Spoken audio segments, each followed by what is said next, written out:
Hello and welcome to my YouTube channel. Regular viewers will know I review many audio, photographic and video related products. Today we're taking a look at a new camera, and it is the Nikon Z50. It arrived a few days ago, and here, no, that's not it, that's the Z6. Here it is.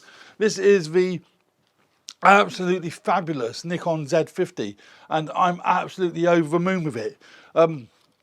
It's basically Nikon's first mirrorless APS-C camera. This complements really their full frame cameras, the Z6 and the Z7. Nikon are in both camps at the moment. They're in the DSLR camp, which is the D750, D850s, 7500, I don't know, as many of them, 5600s, I don't know. But that's the DSLR range of cameras that they do. And last year they went over to mirrors, because everybody is, Canon and, other than Pentax, but we don't really know what Pentax are up to, if anything. So this is the new Z50, which is our APS-C crop sensor mirrorless camera, and it is absolutely awesome. I'm loving it. Now, there was controversy over whether Nikon have made the right decision to go with a Z mount with the APS-C range of cameras. I personally believe, and I still do believe, they made the right decision, because I own two Z6s. So it made absolute logical sense for me to stick with the Z mount range of cameras. If they'd come out with an APS-C camera with a different mount, I may not have bought it, but I did buy it, and anyway, here it is.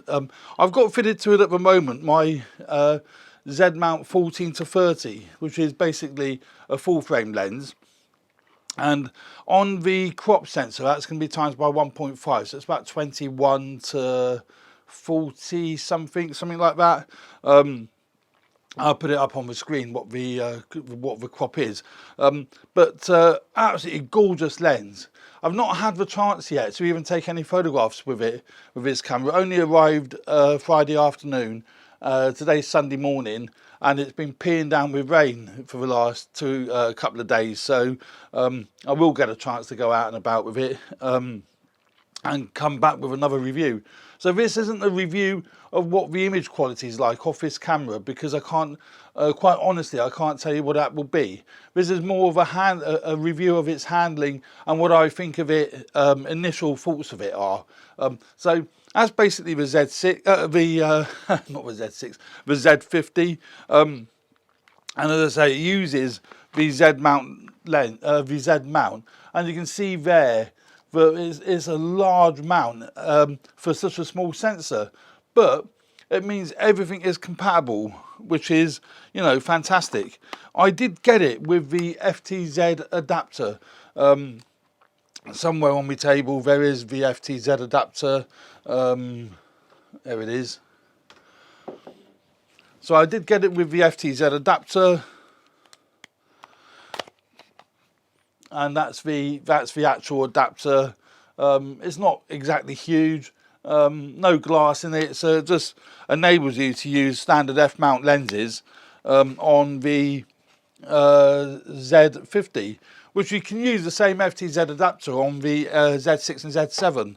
So if we put that on, I've actually got mounted to it my DX 10-20, so that will actually be 10-20, but in full frame terms, again, that's 15-30, something like that. That fits on there. Bloody hell. That fits on there very nicely.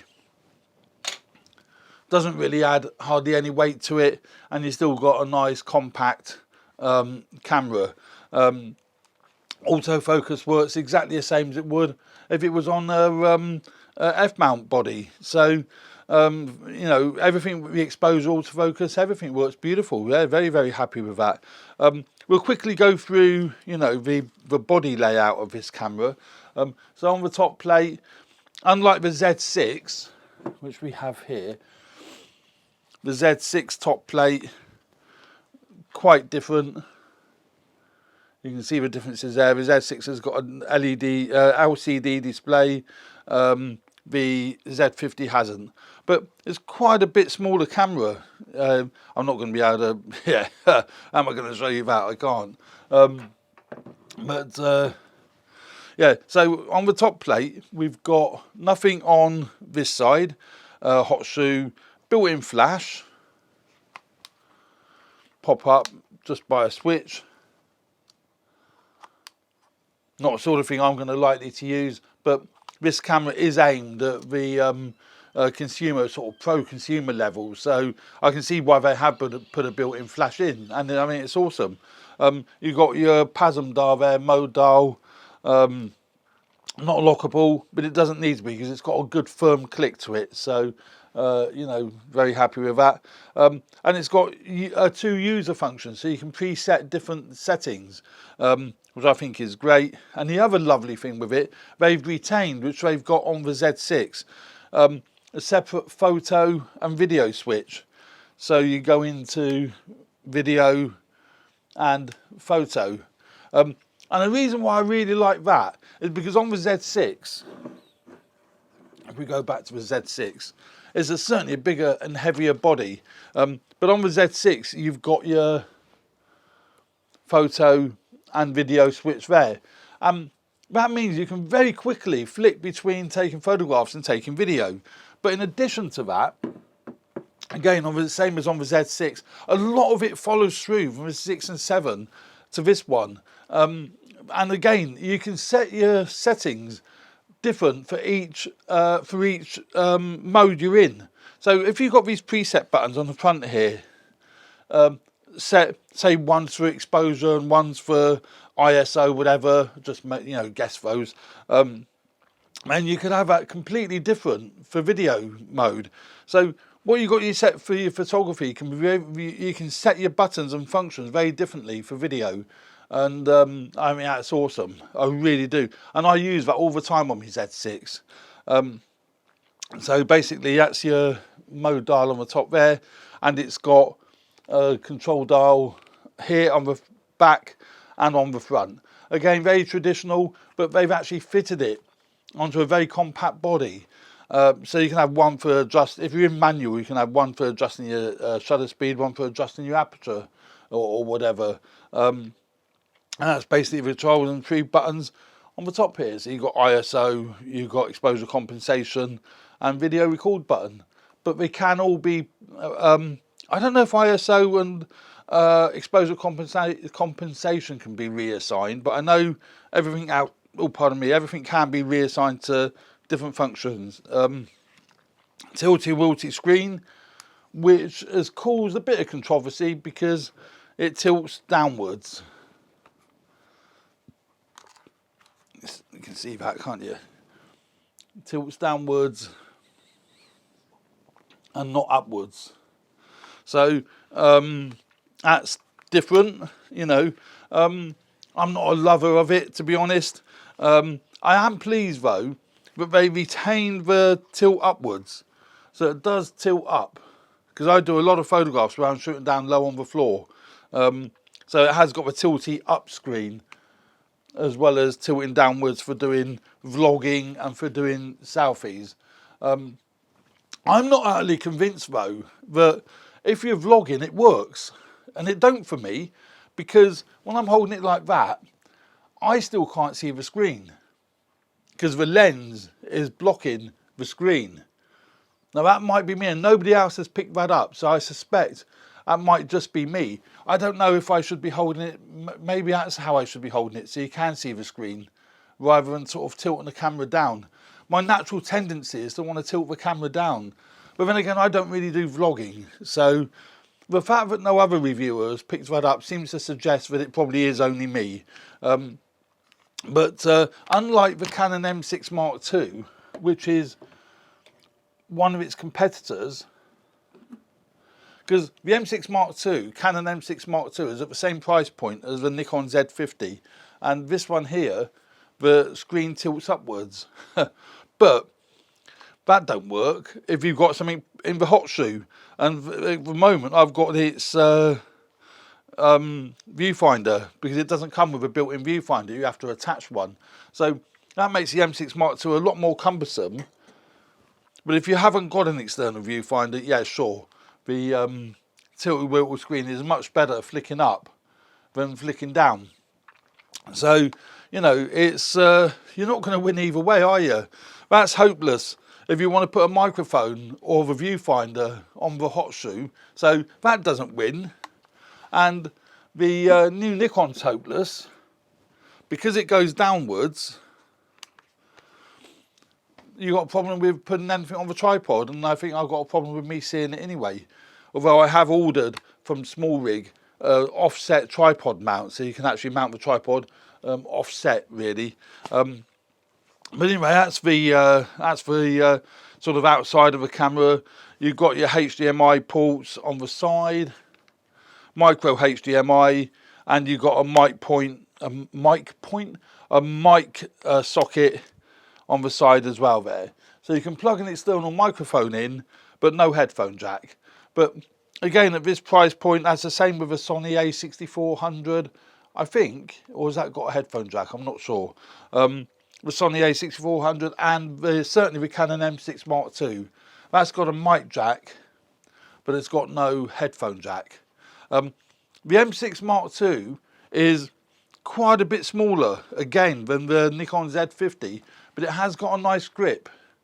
I don't think the grip is quite as good as the Nikon though.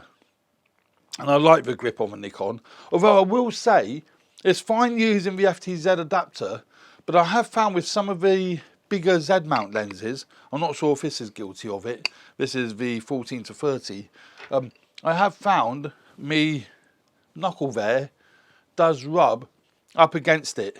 And that's an issue I had with the Sony A7 III. I didn't like it, so I sold it. But so here we go. Now let's turn this camera on.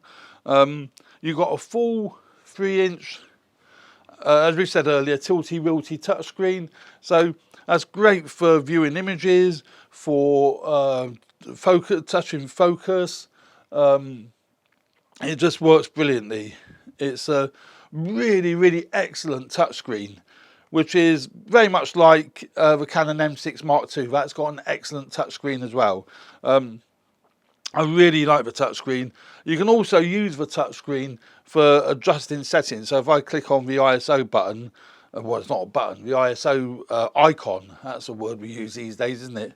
Then I can either use the wheel to adjust the ISO, but if I touch the icon, I can just use the screen and that'll adjust the ISO. Same with aperture, if you're in aperture priority, shutter speed, if you're in shutter priority, etc, etc. Absolutely fantastic implementation of the touch screen. And I say touch to focus as well, so you can touch it wherever you want to focus on, and it will bleep if you've got the bleep turned on and focus on that. Standard settings, exposure lock control here. You've got your eye for there's a quick information thing here, so you can set that menu up differently in photos to what you can in video as well. So for example here, I haven't played around with that yet, but so let's go into the eye menu, and you see here you've got different things: white balance, ISO, autofocus settings, flash settings, etc.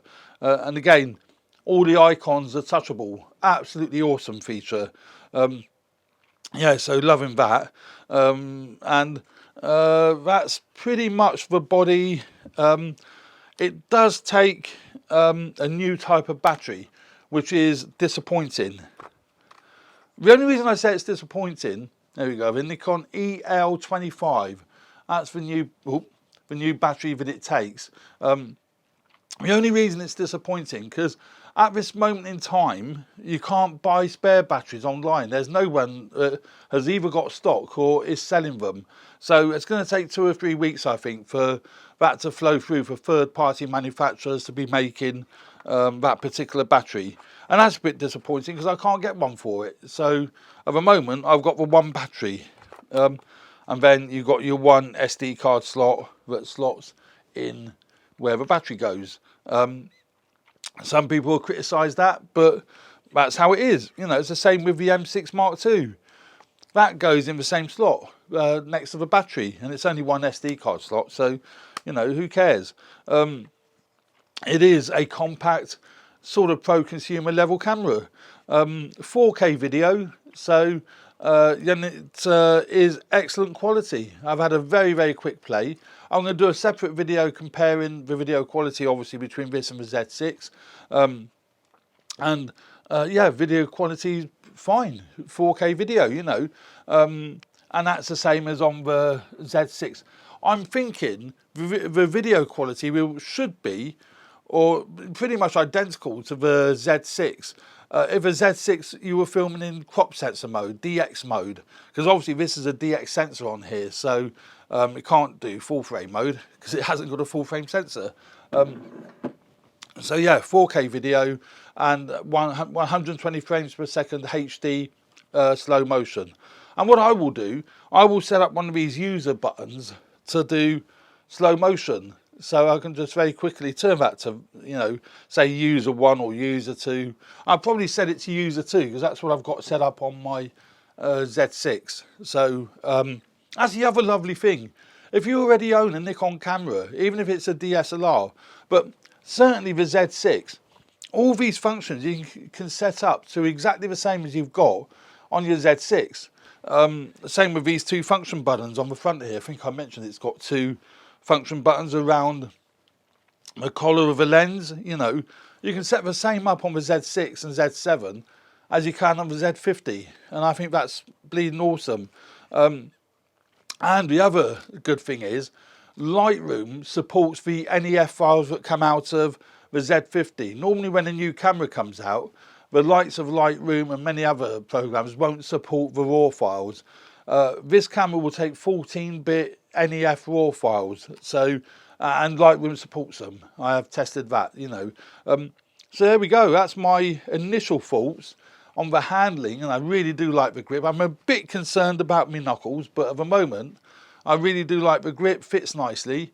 And yeah, the fact that it takes the f-mount lenses, I've got a wide range of f-mount lenses, you know, I'm absolutely over the moon with it, you know, great little camera. Oh, the other thing, yeah, it has got, on the back of the screen, which is nifty, 3 icons, which are function buttons. The shame is they can't be reassigned, but you've got your zoom for checking your focus there, so it goes zoom in and out. And you've got your display icon, which just cycles through different displays. I haven't found yet, and the Z6 is the same, I haven't found a way of getting just a clear display. Every display seems to have all, you know, all the different icons and functions on. It'd be quite nice to have just one setting where it's completely clear. That's as close as you're going to get. There's not much on that display there. But I mean, that's great having it on the screen. I'm really liking it, but it is a little bit of a shame that you can't reassign them.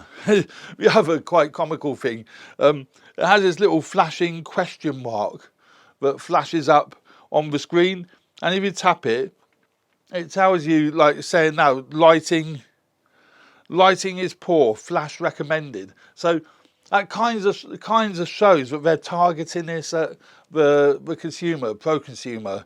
So it just reminds you to pop up the flash, you know. Yeah, okay. I mean, that's fine if you're a consumer, and I don't have an issue with it. But I did find it a bit off-putting initially. What the hell is that question mark flashing for? But, you know, hey-ho. But yeah, very nice camera.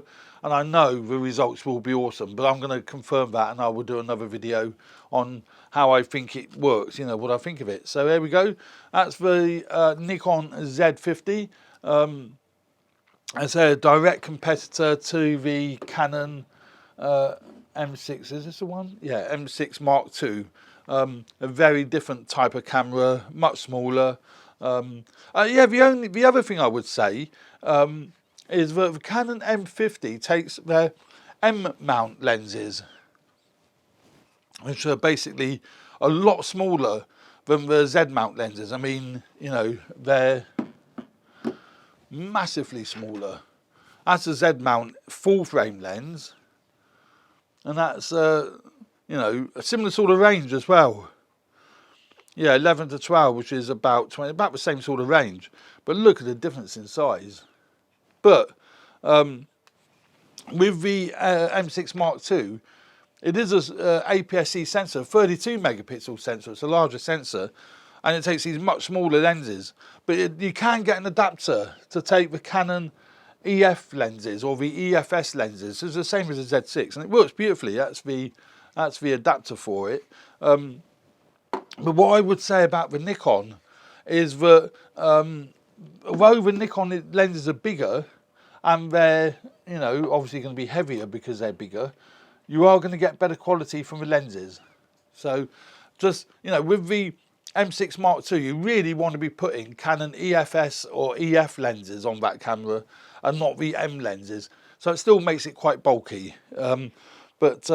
Yeah, I'm loving both cameras, but this one at the moment is my favourite camera, so the Z50, and I'm really liking it. So there we go. I hope you found that useful.